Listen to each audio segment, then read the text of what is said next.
Okay, I'm going on mute.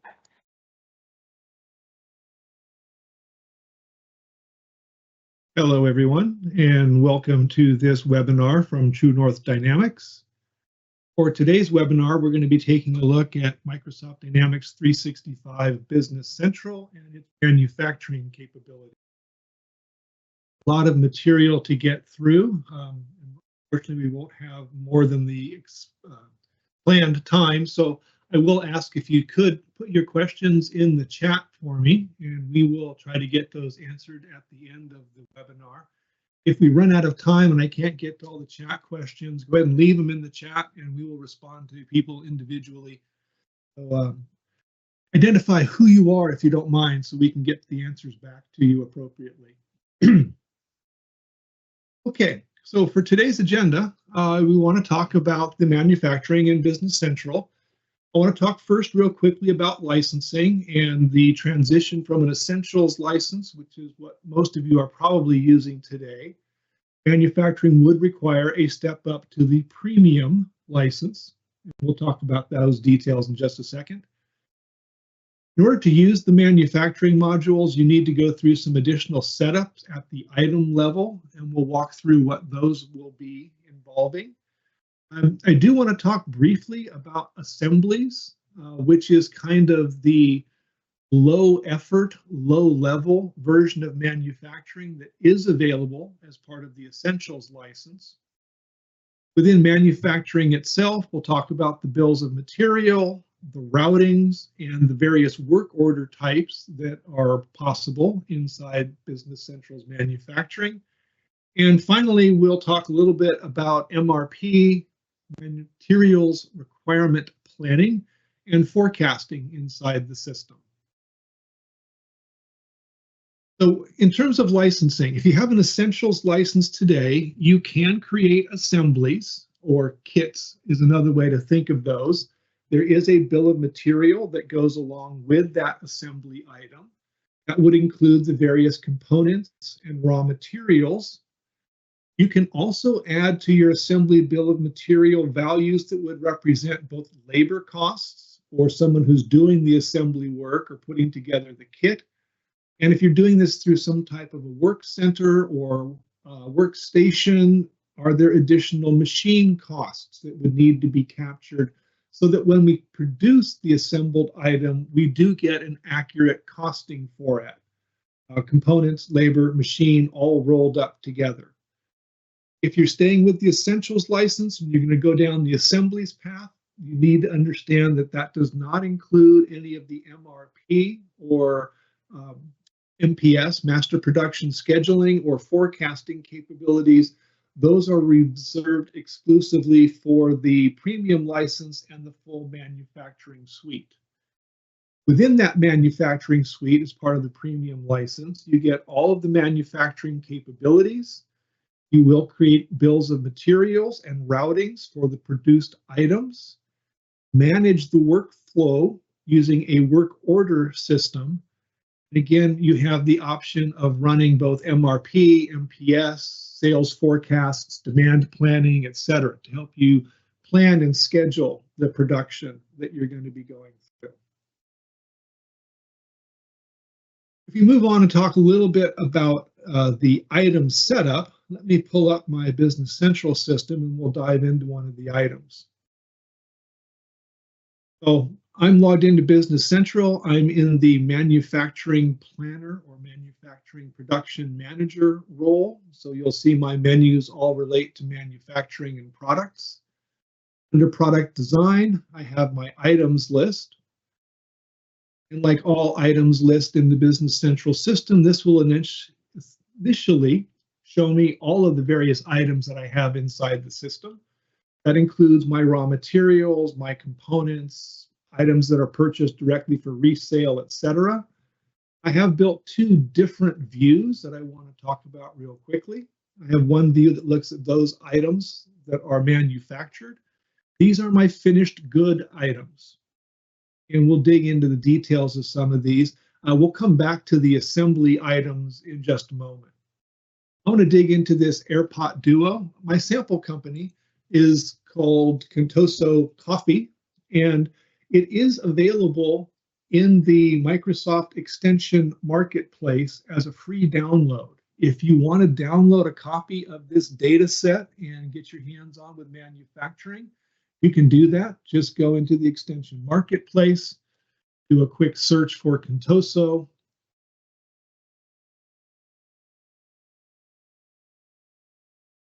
Show that.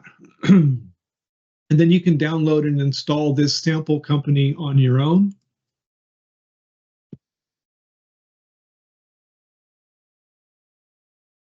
You can see we have the Contoso coffee demo. There's a US data set, Mexico, Canada, a variety of different countries. Just go ahead and download that now. It's free. It will install into your standard sample company, Contoso Inc. And then you would have access to the various manufacturing functionality, as well as all the sample data, the finished goods, the raw materials, etc. The first couple of tabs inside the item don't really change significantly from the items that you're currently using, things that are just purchased and held for resale. So I'm going to roll up the item, roll up the inventory, costs and prices. I want to focus down here towards the bottom on both the replenishment and on the planning. The first thing you need to specify for the items is how the items are going to be produced or procured.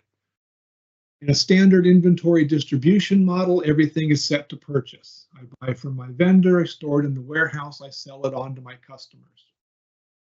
You also have the ability to create those assembled items or a production order.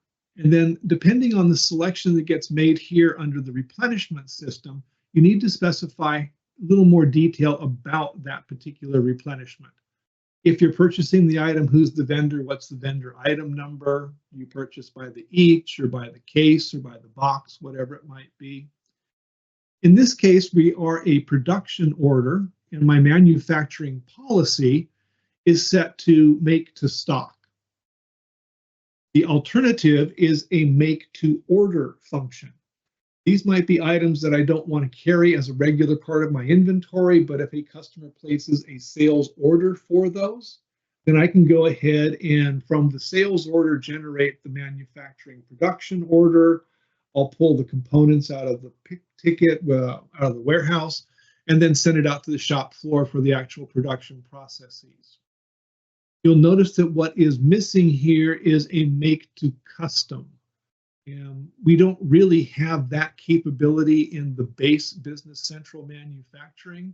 If you are a make to custom environment, there are some third-party extensions that are available that we could use for the creation of, let's say, a configurable item where I need to select from a master bill of material and specify how this version of the product is going to be used, what components and functions are going to go into that. I'll leave this as make to stock. After you've specified what the manufacturing policy is going to be, you need to specify both the route that you're going to use and the production bill of material that you're going to use in order to make this item. The routing indicates the steps that the production order will follow across the shop floor. From the time we pick material out of the warehouse and deliver it to the shop floor, can the item be produced in a single step at one work center? Maybe it needs to go through multiple work centers with different activities, different labor rates, different machine rates, etc., at each one of those work centers. We'll take a look at the details of the routing for this item in just a little bit. Similarly, you need to specify what is the production bill of materials.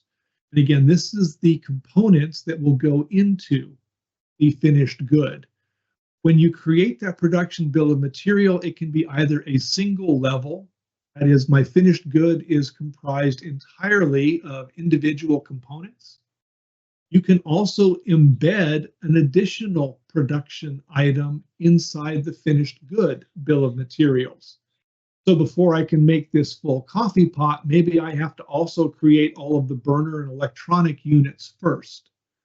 So my production bill of materials can be a blend of both individual components, raw materials, and other produced items.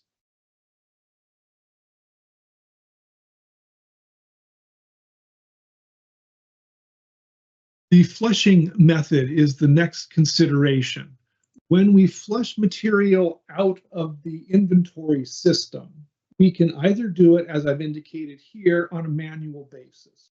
That is, I will require an employee to go through during the production process and indicate what was the consumed quantity of each raw material, each component, or each subassembly that has gone into this particular finished good. Your alternatives would be to do either what's called a forward flush, and that simply means that at the time the work order is released to the production floor, we're going to make the assumption that all of the required components, including potentially some scrap values, have been consumed, and they will be removed from inventory at the beginning of the production order. Backward is the opposite. I will wait until the production order is completed. I will then back flush all of the raw materials and components, leave them out of inventory at the same time that I'm going through and completing the production order to create my finished goods.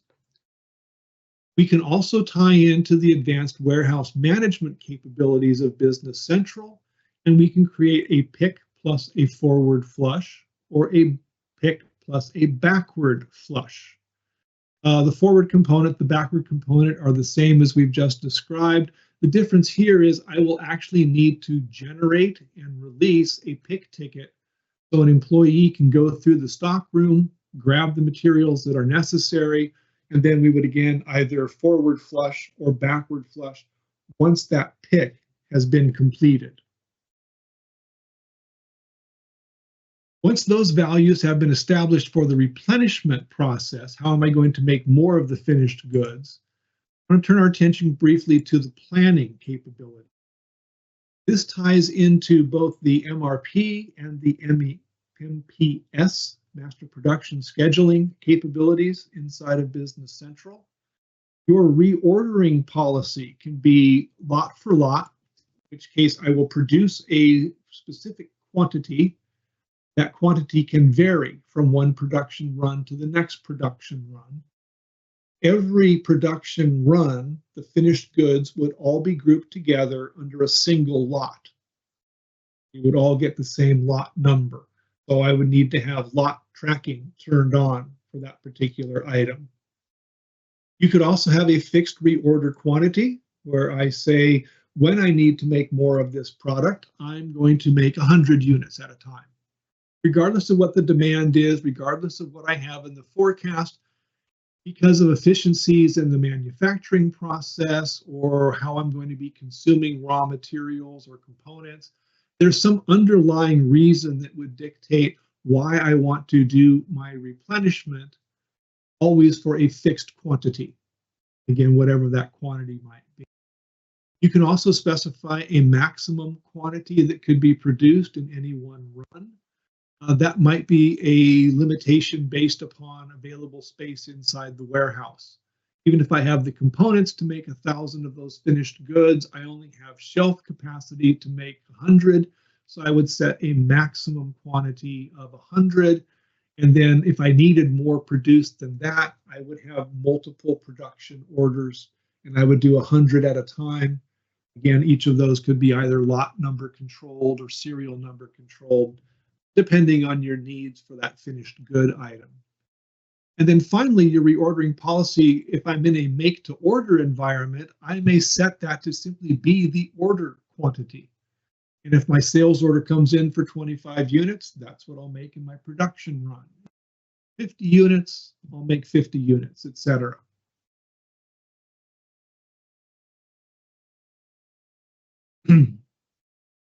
In the lot for lot parameters, if that's what I've chosen for my reordering policy, I would then need to go through and add in some additional details, how I want to manage that. I would include the inventory. If I do that, it's going to be what is the projected available balance once I complete this order. So from a planning perspective, I could see what's going to be created. I'd also need to specify how long of a time frame I would like that lot to be encompassing. 1 day, 1 week, 1 month, whatever that might be. And if I needed to reschedule the production of this order, do I want to push it out for 7 days, push it out for 28 days, whatever it might be. I can also specify both reorder point parameters and order modifiers. The reorder point parameters allow me to determine at what level of my available on-hand inventory do I want to kick off a new production order. So if I sell a lot of these coffee pots, what I might do is wait until I'm down to 10 units.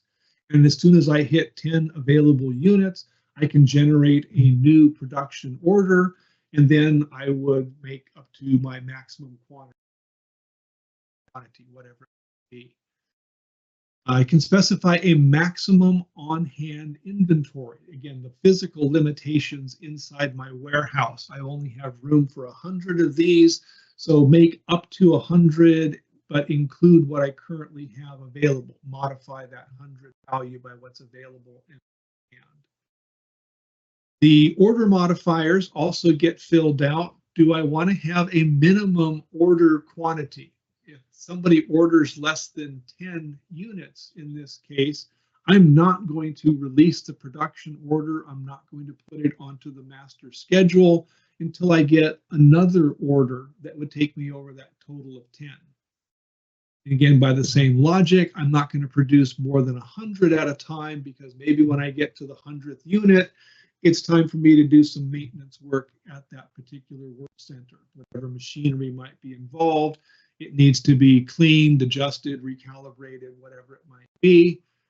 So don't go beyond 100. And then an order multiple, if you choose, I want to always make these items in multiples of 10s, 10 or 20 or 30. If I got an order for, say, 28 units and my order multiple was set for 10s, then I'm going to increase the production quantity from the 28 that my customer ordered, and I'll roll that up to 30. And I'll simply keep 2 of the extra units on hand and available to fill the next order that comes in, whatever that might be. Okay, so when we talk about the item setups, and we've talked about the replenishment function, and you can do that either as an assembly or as a production order. What is your manufacturing policy? That could be a make to stock or a make to order environment. Again, we do not do make to custom in the Standard Business Central Manufacturing Suite. When we create the routes, we will need to specify the machine center or the work center where the production steps are going to be prepared or carried out. Those machine centers can take care of both the tools or the equipment that's being used and add in the costs associated with those, add in personnel. We can also add in some quality measures, quality control. In order to move from Work Center 1 to Work Center 2 as part of that route, I need to do a little bit of testing, maybe on all of the items I produced, maybe on a representative sample, and then carry out the tests, record the results, and if the results meet the minimum thresholds that have been established, I can move that material from Work Center 1 onto Work Center number 2. Within the production BOM itself, we will specify the components, whether those are raw materials or other items that have been purchased and are available in the warehouse, or they might again relate to an underlying production order where I'm making a subassembly or a component. And when I run my master production scheduling and I run MRP, we will start at the base level and bubble up. So to make the finished good, I might have to go through a couple of immediate production orders to build up my available on-hand quantity for the various materials that go into that, subassemblies. We talked about the flushing method, whether you're going to do that as a manual and have an individual go through each production order and specify what's been consumed. You can do a forward flush or a pick plus forward. You can do a backward or pick plus backward flush. And those are simply relieving out of the inventory all of the raw materials and components that have been consumed during the production itself. And then on the planning side, we need to specify what is my reorder policy, lot for lot, fixed reorder, a sales order derived quantity, or a specified maximum quantity that the system can produce. If you choose lot for lot, you need to include other inventory items and specify the lot periods that it's going to be 1 day, maybe 1 week, whatever would be appropriate. If we're going to do a fixed reorder, we need to understand what those reorder points are and the reorder quantity. And is there a maximum inventory that needs to be, or we cannot exceed inside the warehouse? How many can we build up to that number? And then finally, the order modifiers, whether it's a minimum order quantity, a maximum order quantity, or some order multiple that we would need. All right, let's talk real quickly then about the assemblies. I'm going to move out of this item card, go back to my list of items, but I want to switch and take a quick look at the assembled items. In this case, I've created a starter pack. This starter pack would include the coffee pot that we were just looking at, but it is also going to include a couple of bags of different types of coffee. So for this item, my replenishment has been set to assembly. I'm going to be assembling to stock. And yes, I do have an assembly BOM present. If I click on the link there, it will open the details of the BOM itself. And in this case, as you can see, we have the coffee pot as item number 1, a sample bag of coffee from 3 different sources, and the labor involved in producing this material or doing this assembly work. In this case, I have a resource named Robert Jones, and it's going to take him 15 minutes to grab the material, put them all in a box, close up the box, and declare that his assembly order is now completed. He doesn't have left to do. Let's take a look real quickly at how that assembly process would work. You create assembly orders. And the assembly order is a pretty straightforward document. There's some general information across the top. Number gets associated automatically. What item am I going to be creating?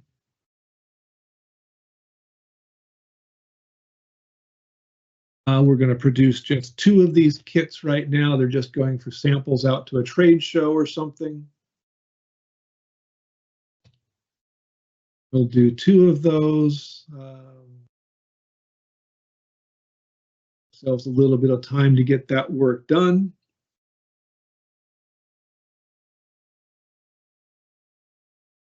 Then I can now,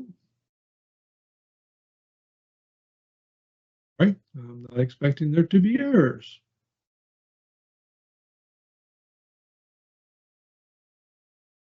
Won't go any further trying to chase down that error. My apologies.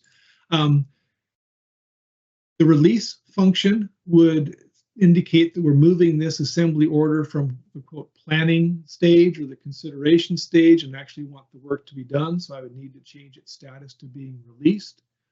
Once all the work has been done, the user comes back in and simply says, I now need to post this transaction. There is no way to capture data during the process when you're using an assembly, which also means that there's no WIP calculation. I cannot tell you anything about what happens between the start and the completion of the assembly. But at the end of that process, what I'm going to end up with is an assembled order.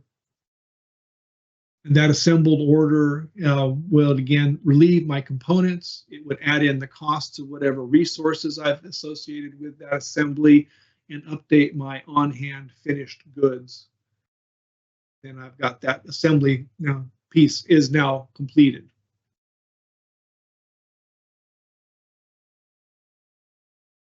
So with the assembly BOMs, you can include both the component items as well as resources, get accurate costing for everything that's going to be assembled. You have 2 options for your assemble policy. You can either do it to order or to stock. On the assembly order itself, you're going to record general information about the document. You'll record the line details. And very important that you include the location codes. Those location codes will indicate both where to pull the raw materials from. If you have multiple warehouses or multiple inventory locations, you'll need to specify where to pull from. You would also specify where to place the finished good. Is it going into a specific warehouse location? If your warehouse locations, you've also turned on the bin capabilities, then you might be directed to a specific bin for the put away process. If you're not directing to a specific bin, then you might be simply asked to indicate to the system, okay, which empty bin did you find? And let's record where those items now live. Finally, you do have the option to create what we call item tracking lines on the assemblies. Those item tracking lines can be used to record information such as serial numbers, lot numbers. You can record either or both in the Business Central system. So my lot might indicate everything that was assembled today in one order, but each one of the individual finished goods has their own individual serial number. I would need to go through and record what serial numbers have either been issued or assigned or generated for those assembled items. Okay, let's get to the heart of the matter then, and let's talk a little bit about manufacturing. Back into Business Central, we'll come back home. I'm going to start in the product design world, and I want to talk first about the routings. I advocate that when routings are created, the routing number that is used for each route has some reference back to the item itself that's going to be produced. I don't like advocating that you create routing 1, routing 2, routing 3. Although if you have a series of items that are all going to go through the same route, maybe we want to come up with a generic product name. In this case, everything is coffee pots. And if all of them were going to go through the same route of the various work centers and machine centers on the shop floor, it may make sense to create a single route called coffee, and then I apply that to all of the different finished goods that I'm going to be creating using that route. In this case, let's open up the route that has been created specifically for the coffee pot that we're focusing on. I give it some basic generic description. What's the number? What's my description? You can either have a serial or a parallel route. A serial route will go in sequence from step 1 to step Z, whatever that might be. In other cases, there may be work functions in the manufacturing process that can be done at simultaneous. And I might split and have some of the operations going through one work center and other operations going through the second work order at the same time. Once both of those work centers have completed their work, then the material gets joined up maybe at the third work center, and that's where I do my finished assembly or something of that nature. So in this case, we have 5 different operations that are using a combination of work centers and machine centers. Operation 10, I'm assembling the body. Operation 20, I'm doing all of the electrical wiring, I'm testing, unpacking, etc. As part of the route, I can also specify time that is involved, whether it is set up the work center to perform this particular operation. In this case, for route operation number 10, it's going to take 20 minutes to get the machines set up.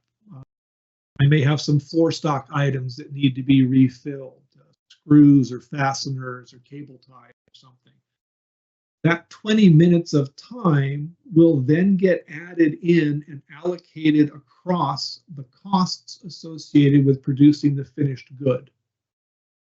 The run time, wait time, move time, they're all factors that are considered when I run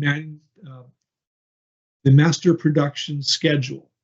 In order to produce items through this particular route, through these work centers, I know that I've got setup time, I've got run time, I've got wait time for paint to dry, or movement time from one machine to the next. all those values will get included in the calculation to determine how many units can my shop floor produce within a given time period. If you leave those values set to 0, as the wait and move times are here, then we're assuming no time involved, and I should be able to increase my production of this item as it follows its way down through this route.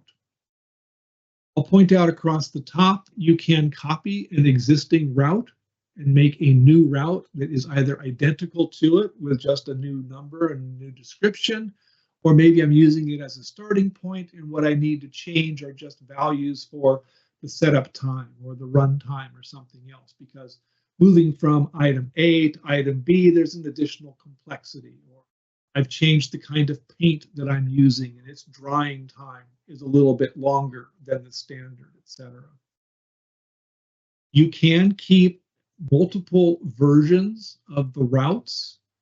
This is useful for determining how an item that was produced, say, 6 months ago or 9 months ago, what steps did it go through? Because maybe I've, in the meantime, purchased some new equipment, I've increased the efficiency of the work center, I can now move more materials through. You can have as many archived versions as you would like.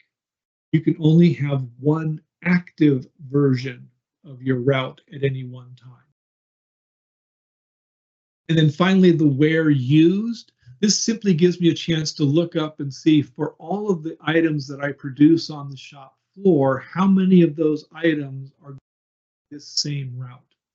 It would give me a listing of everything I produce that follows this same process. Once the route has been created, I also need to specify what goes into my finished good, my bill of materials. Again, general information across the top.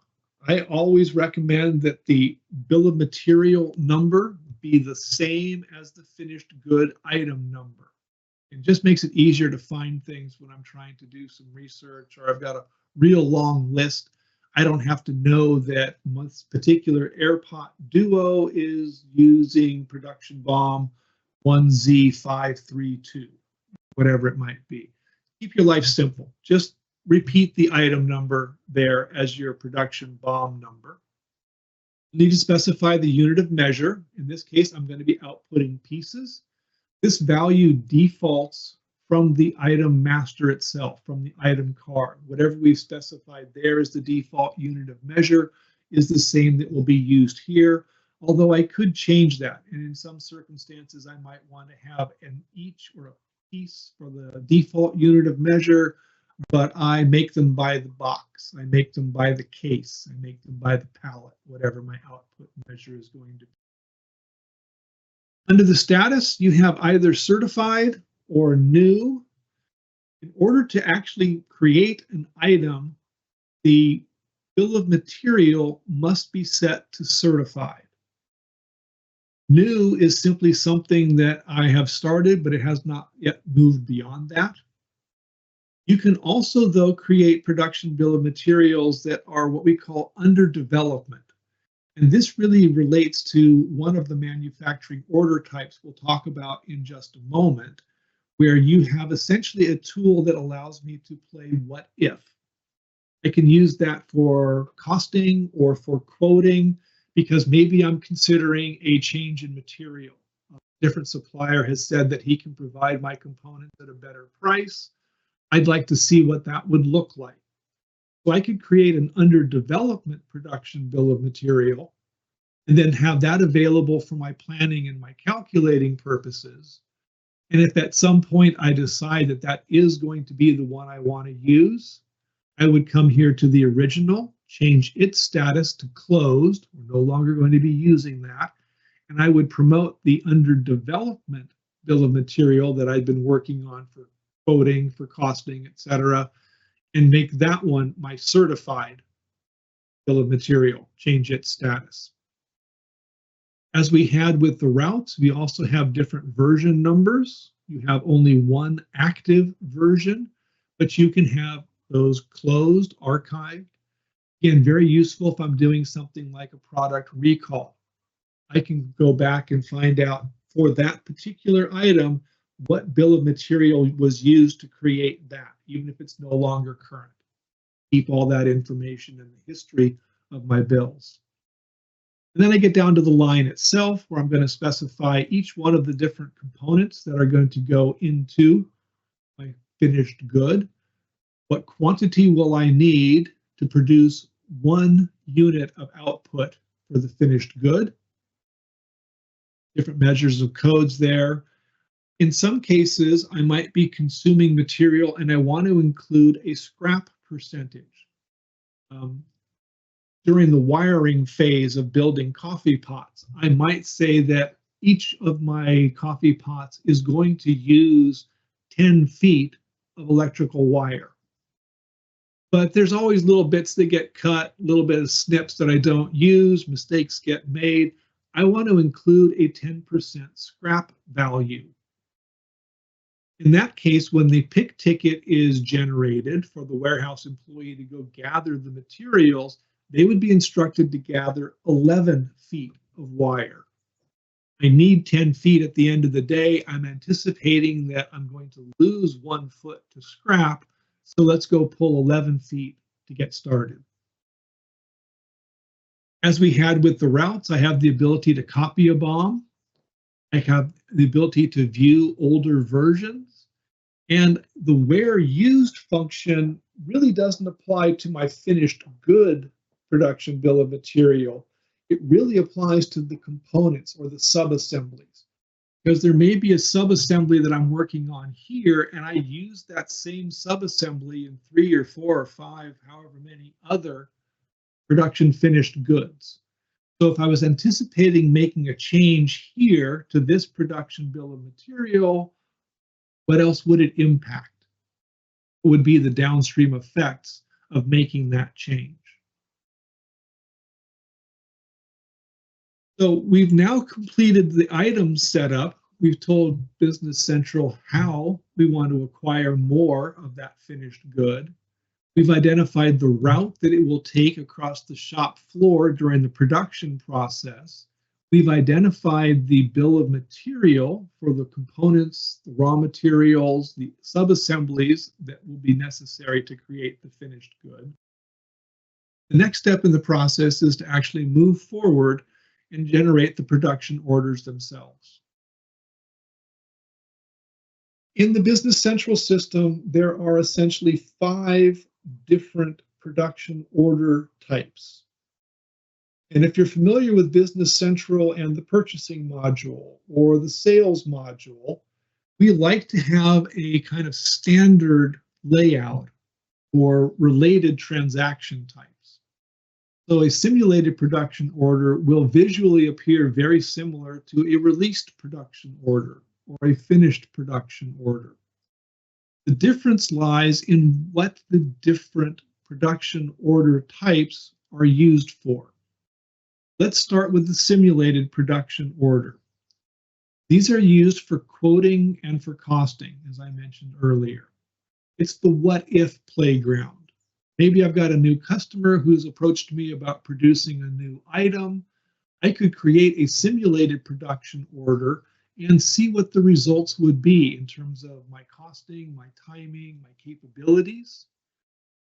With a simulated production order, it has no impact on either materials requirement planning or master production scheduling. They are often a little unique world by themselves.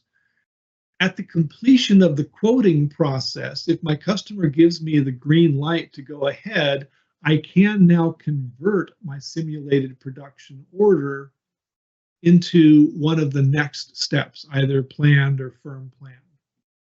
Just like you can take a sales quote and convert it to a sales order, convert the sales order to a sales invoice once it's been shipped.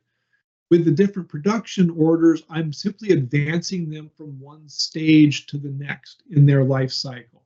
I don't have to recreate the document from the beginning. All the data entry that's been done initially will be retained as I move through these different cycles. Planned production orders Open one up so you can get a quick look at it. There's a couple ways that we can get a planned production order into the system. The most obvious, of course, is I run MPS and I run MRP, and based on the various quantity parameters that I defined at the item level, the system will determine that I'm going to need to make some more of that finished good. I'm approaching my safety stock or my reorder point quantity. Time to make more of it. With the planned production orders, they can also be generated directly from a sales order. During the sales order entry process, the sales team has entered in the line item representing the finished good, and they got a notification that there is not sufficient quantity on hand to fulfill the sales order. The Business Central will recognize that that is a produced item and will offer to create a production order. When that production order is created from the sales order, they're going to be linked together in the background. This does a couple of things for you. One, at the completion of the manufacturing process, I can now update the sales order and say that I now have an available quantity ready to ship. I go through my standard shipping and invoicing process and move that material. The produced quantities are going to be already allocated back to the sales order where they originated. So I don't have to worry about somebody else coming in and grabbing my items and putting them on their sales order. If they were entering a sales order for the same item, they'd get the same message. There are no available units to satisfy that second sales order. Would you like to create a production order to make some of them? We're going to be automatically allocating the output from the production order back to the sales order where it originated.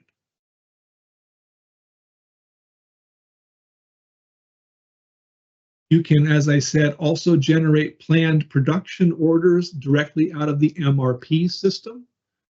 Looking back at the values created on the item in terms of quantities, we can recognize that simply to get the inventory back up to the appropriate carrying level, I'm going to need to produce some quantity of those finished goods. And I can run that MRP process for all of my finished goods or a subset of finished goods or just a single finished good at a time. Then generate the appropriate production orders based upon those outputs. After planned production order, we have firm planned production orders. They, again, would be promoted from the planned up to the next status, firm planned production orders. And what this does is it now creates a placeholder in the planning schedule. The original planned production orders are, again, kind of a what if. They're not really tied to a calendar yet. When I move them from planned production orders to firm planned production orders, now my master production scheduling tool will recognize that this is going to require time at various work centers based on the route. It will start to calendar in when can that production order actually be started, when would it be finished. That information goes back into the inventory module, and the sales team could see, I don't have any of that product today, but I can see that we are planned to produce those. I should have them available to ship in a week, in 2 weeks, whatever the output time would be. Once a firmed planned production order has been generated, either from the MRP system, or it could come directly from a sales order as well, if you give your salespeople the opportunity to impact scheduling in that regard. The next step in the process is to actually release that production order out onto the shop floor. I've got my Airpot Duo here. This has been released. It has not yet been completed. In this case, we're trying to produce 175 units of this. I think I'm going to have enough quantity in hand to do that. What I would need to do at the line level now are a couple of key steps. I need to go into the item tracking lines, and I would need to generate serial numbers, all of the finished goods for whatever quantity I'm going to be producing in this particular case. The assign serial number is a numbering schema that you set the beginning value and the ending value and simply take the next, in this case, 175 serial numbers and assign them automatically to each one of the products that we're about to produce. You can also create customized serial numbers if you need to. Maybe your customer has requested that they get their own specific, unique set of serial numbers. I could create those here by creating a customized serial number range exclusive to this order. Of course, we will make sure that in the background we never duplicate serial numbers. Everything has to.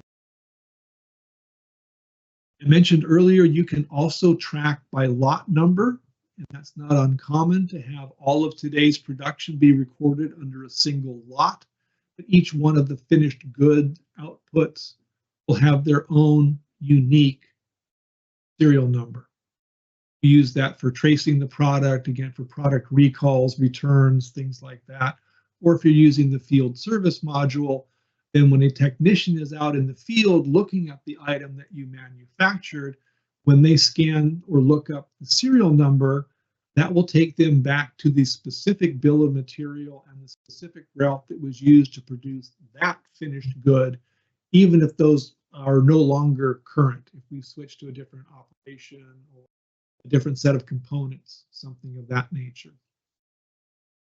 After the item tracking information has been created, I would need to go into the production journal. Because I've set my item to be a manual release as opposed to a backward flush or a forward flush, I would now need to go through and indicate how many of these have been completed. I could indicate that. I can preview error messages about the serial numbers, sufficient quantities, etc. This step, the production journal, and when I post it, this is what is going to recognize the consumption of all of my raw materials and increase the quantity on hand and available of my finished good.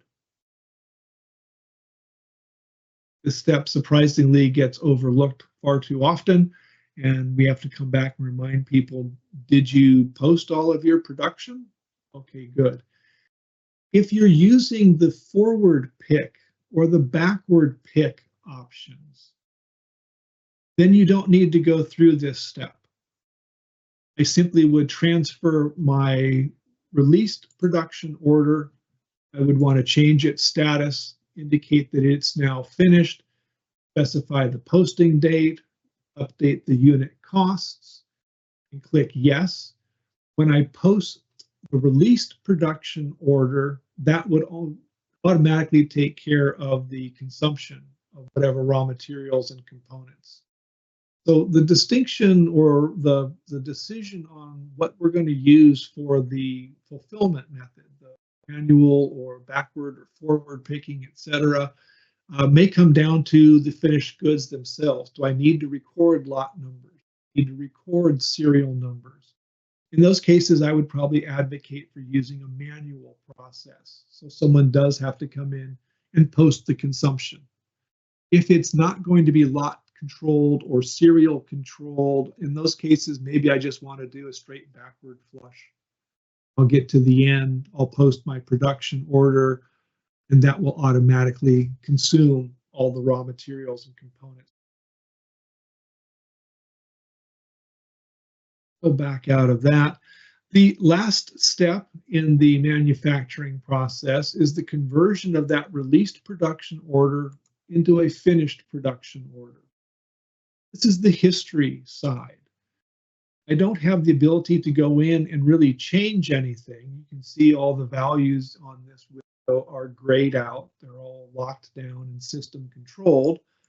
If I come into the line, I can go back and look at the item tracking, or all the serial numbers that were generated, all part of a single lot, quantities associated with each one. When you generate either lot or serial number, you can also specify how long will the warranty period be. Good for 90 days, good for 365 days, good for 5 years, and we'll keep track of when the warranty will expire. Because in the Business Central system, the warranty period starts when the item is produced, not when the item is sold. Same thing with the lot expiration date. If we're doing anything that has a limited shelf life, I might want to indicate that there's only 9 months of shelf life for this product. So anything produced today will have an expiration date 9 months out into the future.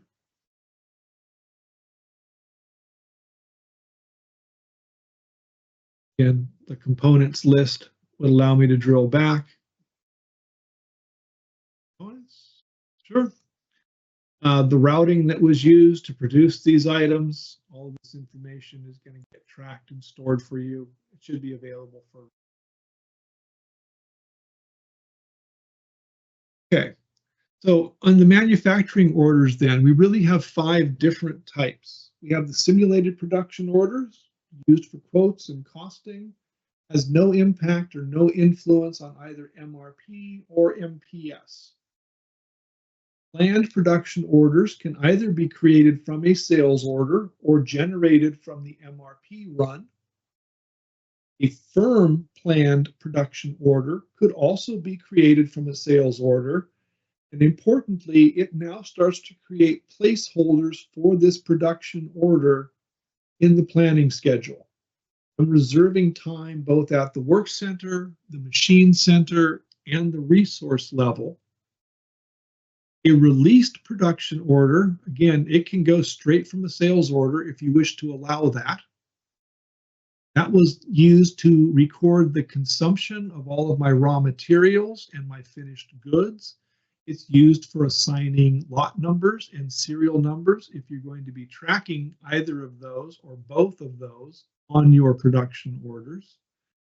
And then finally, we have the finished production orders themselves. It's the final step in the process.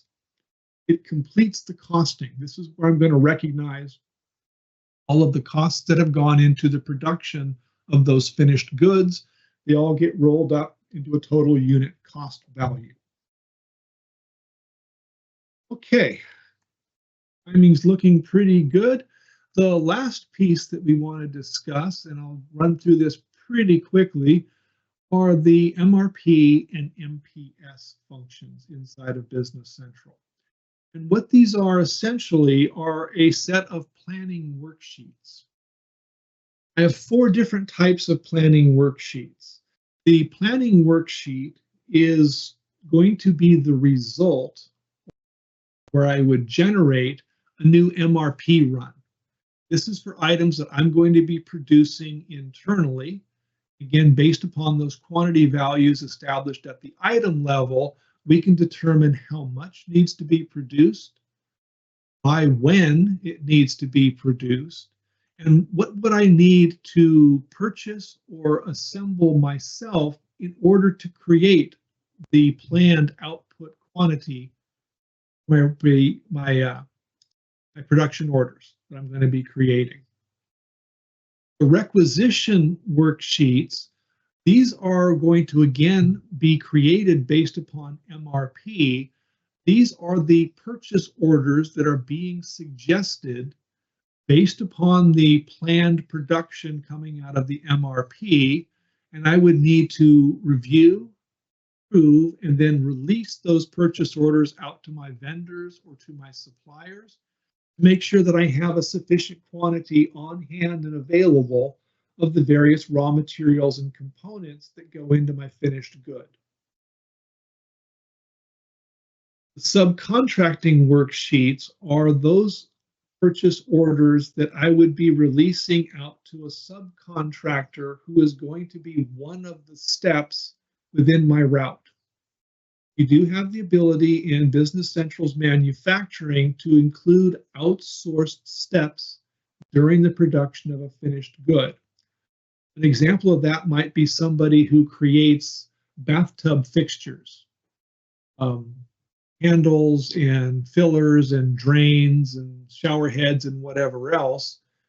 But they sometimes will offer those materials in a variety of special finishes.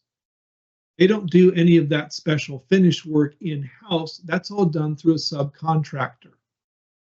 So when I'm producing the finished good, one of the steps in my route would be to deliver the material in process over to my subcontractor. That's controlled by a purchase order. When the subcontractor completes their work and returns the material to me, I can receive the purchase order, and then I can move on to the next step in my route. The subcontracting worksheet will be used to identify what outsourced vendors I need to be working with, what production orders they're going to be part of, and then generate the purchase orders going out to them so that they're aware that I'm going to have some work coming their way for whatever specialty operation they might include. And the final worksheet is a standard cost worksheet. This is what I use if I have specified in my item setups that I'm going to use a standard costing model.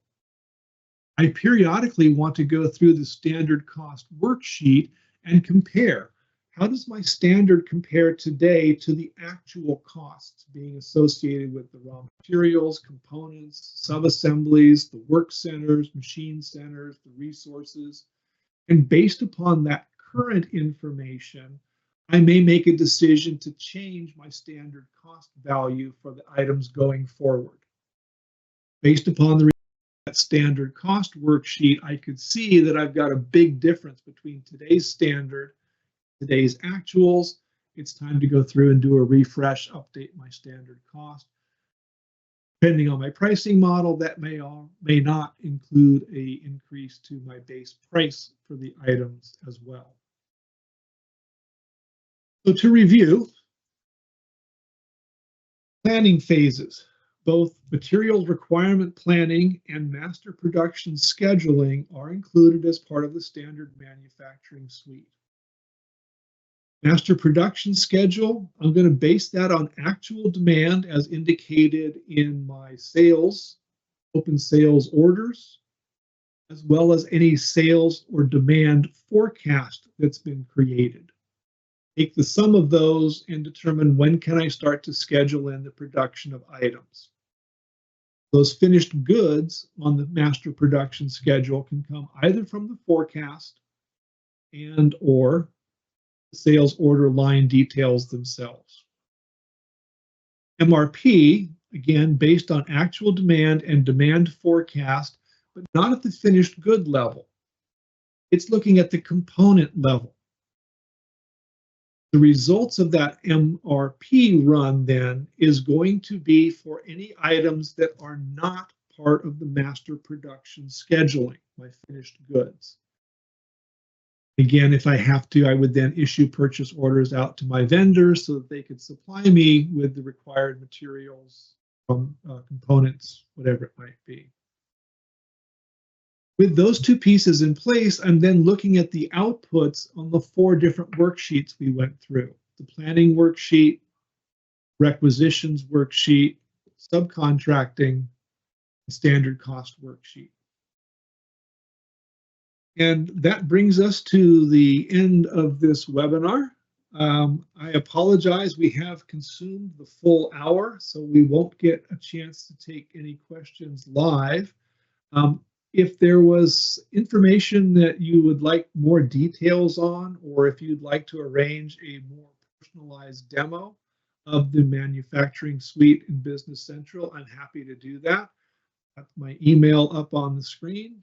Just send me a quick email. We'll get that on the calendar. You can, of course, also reach out to your client success manager or your project manager, whoever would be appropriate. Get in touch with them and just say, hey, I saw John's webinar on manufacturing and we'd like to learn, like to get an estimate for what it would be. to transition from the essentials that we're currently using into the premium license model because we want to take on the manufacturing. I hope this has been informative for everyone. I will thank you all very much for your time and attention, and we'll look forward to seeing you again on our next webinar. Thank you very much.